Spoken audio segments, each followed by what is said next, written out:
What's going on?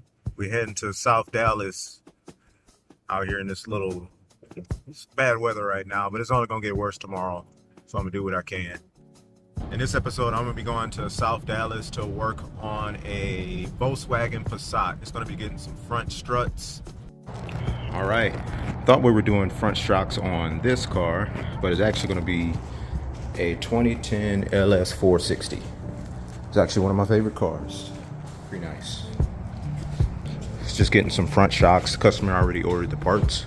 It's a pretty simple procedure on these if it's not the all-wheel drive model. Since this one's just rear-wheel drive, the only thing you really have to remove is these upper control arms. These are gonna have to be replaced pretty soon. Just remove these both, and then I used a tie rod separator to get them out. That way it doesn't cause too much damage, because this is cast aluminum, so you don't want to bang on that too many times. And then it's 3 14mm bolts up top and a 19mm bolt on the back side.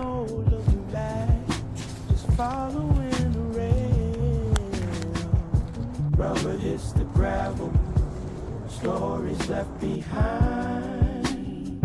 From New York to LA, I'm chasing peace of mind.